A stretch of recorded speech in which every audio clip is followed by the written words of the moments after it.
வெற்றியை உறுதி செய்யும் வகையில் பணியாற்ற வேண்டும் என திமுக மாவட்ட செயலாளர்களுடன் காணொலி வாயிலாக ஆலோசனை நடத்திய முதலமைச்சர் அறிவுறுத்தினார்.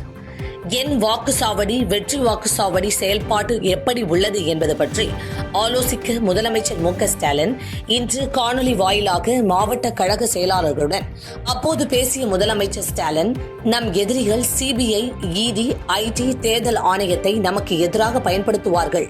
தினந்தோறும் ஏராளமான பொய்களை பரப்பி போலியான பிம்பங்களை உருவாக்குவார்கள். பொய்கள், அவதூறுகளை எதிர்கொள்ள நமது வளத்தை நாம் சரியாக பயன்படுத்த வேண்டும் என்று கேட்டுக்கொண்டார். தமிழ்நாட்டை கபலீகரம் செய்ய திட்டமிடும் கூட்டத்தை வேரோடு வீழ்த்துவோம். அனைவரும் ஒற்றுமையாக பணியாற்றுங்கள். ஒற்றுமை இல்லாத எந்த இலக்கையும் அடைய முடியாது என்று பேசினார். கள்ளக்குறிச்சி மாவட்டத்தை சேர்ந்த பெற்றோரை இழந்து வாடும் 4 குழந்தைகளுக்கு முதல்வர் ஸ்டாலின் பல்வேறு நலத்திட்ட உதவிகளை வழங்கினார். கள்ளக்குறிச்சி மாவட்டம் பூட்டை கிராமத்தை சேர்ந்த பெற்றோர்களை இழந்த 4 குழந்தைகளின் எதிர்கால நலனை கருத்தில் கொண்டு வீட்டு மனை பட்டா, கலைஞனின் கனவு இல்லம் திட்டத்தின் கீழ் வீடு ஒதுக்கீடு, பணி நியமன ஆணை, அன்பு கரங்கள் திட்டத்தின் கீழ் நிதியுதவி, திறன் பயிற்சிக்கான உதவித்தொகை ஆகியவற்றை வழங்கினார். கள்ளக்குறிச்சி மாவட்டம் சங்கராபுரம் வட்டம் பூட்டை கிராமத்தை சேர்ந்த கமலக்கண்ணன், வசந்தி தம்பதி உயிரிழந்த நிலையில் அவர்களது 4 குழந்தைகளுக்கு இன்று தமிழக அரசு சார்பில் நலத்திட்ட உதவிகள் வழங்கப்பட்டது. சென்னை தலைமை செயலகத்தில் மீன்வளம் மற்றும் மீனவர் நலத்துறை சார்பில் 98 கோடியே 92 லட்சம் ரூபாய் செலவில் மேம்படுத்தப்பட்ட மீன்பிடி துறைமுகங்கள், மீன் இறக்கு தளம் மற்றும் புதிய மீன் விதை பண்ணை ஆகியவற்றை முதலமைச்சர் ஸ்டாலின் திறந்து வைத்தார். சேலம் மாவட்டம் எடப்பாடி அரசு ஆண்கள் மேல்நிலைப் பள்ளியில் ரூபாய் 3 கோடி மதிப்பீட்டில் முதலமைச்சர் சிறு விளையாட்டு அரங்கம் கட்டுவதற்கான அடிக்கல் நாட்டு விழாவை முதலமைச்சர் ஸ்டாலின், துணை முதலமைச்சர் உதயநிதி ஸ்டாலின் ஆகியோர் காணொலி காட்சி மூலம் திறந்து வைத்தனர். இந்நிகழ்ச்சியில் சிறப்பு அழைப்பாளராக சுற்றுலாத்துறை அமைச்சர் ராஜேந்திரன் மற்றும் சேலம் மாவட்ட ஆட்சியர் பிருந்தா தேவி உட்பட பலர் கலந்து கொண்டனர்.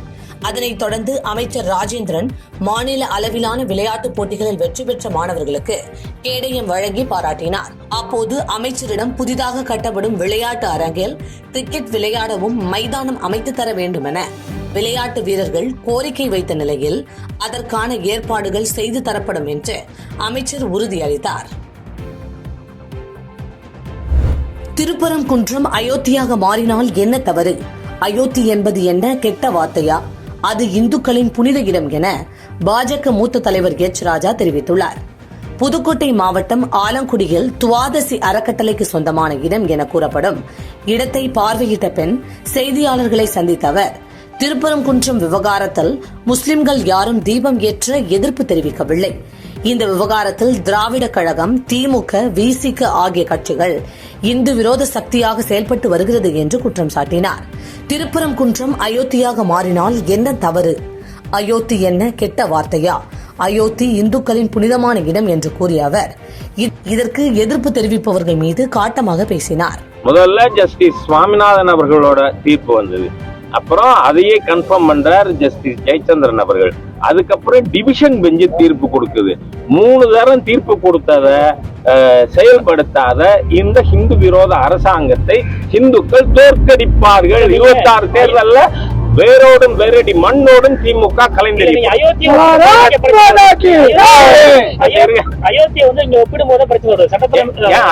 கட்ட வார்த்தையா? இருங்க ஐயா, அயோத்தி என்ன கட்ட வார்த்தையா? நீதிமன்றம், தொல்லியல் துறை அந்த அயோத்தியில் இருந்த அந்த மாஸ்கை சுத்தி அகழ்வாராய்ச்சி நடத்தி அவங்க ஆமாம் மொத்தம் அந்த 5 ஜட்ஜி. வேலூரில் கர்ப்பிணி பெண்ணான கீர்த்திகா என்பவருக்கு கத்திக்குத்து நிகழ்ந்த சம்பவம் பரபரப்பை ஏற்படுத்தியுள்ளது. கீர்த்திகாவின் அண்ணன் சக்திவேலுக்கும் அவரது நண்பர் சதீஷுக்கும் இடையே ஏற்பட்ட மோதலை தடுக்க சென்ற போது அப்பெண்ணையும் அவரது அண்ணனையும் கத்தியால் குத்திவிட்டு சதீஷ் தப்பி ஓட்டம் பிடித்துள்ளார். இதில் கையில் குத்துப்பட்டு கத்தியுடன் கர்ப்பிணி பெண்ணான கீர்த்தனா மருத்துவமனைக்கு கொண்டு செல்லப்பட்டு கத்தி அகற்றப்பட்டது. மேலும் கர்ப்பிணி பெண், அவரது அண்ணன் ஆகிய இருவரும் மருத்துவமனையில் சிகிச்சை பெற்று வரும் நிலையில் இச்சம்பவம் தொடர்பாக வேலூர் தெற்கு போலீசார் சதீஷ் மற்றும் அவரது தந்தை சரவணனை தேடி வருகின்றனர்.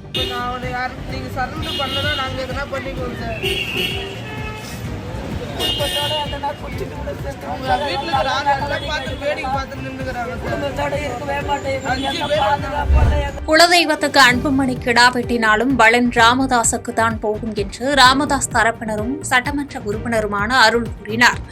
சேலத்தில் செய்தியாளர்களுக்கு பேட்டியளித்த அவர், பொய்யான தகவல்களை சொல்லி வழக்கறிஞர் பாலு அன்புமணியை திசை திருப்பி வைத்துள்ளார் என்று குற்றம் சாட்டினார். மேலும் ராமதாஸை வீழ்த்த அவரது மகனான அன்புமணியாலே முடியவில்லை, வழக்கறிஞர் பாலுவால் மட்டும் முடியுமா என்று கேள்வி எழுப்பிய சட்டமன்ற உறுப்பினர் அருள், ராமதாஸின் மகன் என்பதை தவிர அன்புமணிக்கும் பாமகவிற்கும் ஒட்டும் இல்லை, உறவும் இல்லை என்று சாடினார். மேலும் விரைவில் மாம்பழம் சின்னம் எங்களுக்கு கிடைக்கும், வரும் தேர்தலில் மாம்பழம் சின்னத்தில்தான் போட்டியிடுவோம் என்று உறுதிபட பேசினார். டெல்லி நீதிமன்றத்தில் நடந்த செய்திகள் குறித்து சிலர் தொடர்ந்து பொய்யான செய்திகளையே பரப்பி வருகிறார். பொய்னா அப்படின்னா முழுக்க பொய். இந்த இப்போ தேர்தல் கமிஷனுக்கு அவங்க சில ஆவணத்தெல்லாம் கொடுத்தாங்க. கெட்டிக்காரன் புழுகு எத்தனை நாளைக்கு வரும்? ஒன்றும் தெரியாதவனுக்கு புழுகு 2 நாளில் வந்துடும். எவ்வளோ கெட்டிக்காரன் வந்தாலும் அவன் புழுகு எத்தனை நாளில் வரும்? 8 நாளில் வந்துடும். பாலுங்கிற ஒரு கெட்டிக்காரனுடைய புழுகு அன்புமணி அவர்களோட இணைந்து அடித்த புழுகு 8 நாளில் யார் சொல்லிட்டா? டெல்லி மாட்சிமை தங்கிய நீதி அரசர் அவர்கள் மிக தெளிவாக தன்னுடைய தீர்ப்பிலே சொல்லிவிட்டார். செய்திகளை உடனுக்குடன் தெரிந்து கொள்ள கீழ்கண்ட கேபிள் மற்றும் டிடிஎச் நெட்வொர்க்குகளில் எம்நாடு செய்தி தொலைக்காட்சியை காணுங்கள். பாதகம் செய்பவரை கண்டால் நாம் பயம் கொள்ளலாகாது பாப்பா, மோதி மிதித்து விடு பாப்பா, அவர் முகத்தில் உமிழ்ந்து விடு பாப்பா. அண்மை செய்திகளை உடனுக்குடன் தெரிந்து கொள்ள இணைந்திருங்கள் எம்நாடு தொலைக்காட்சியுடன்.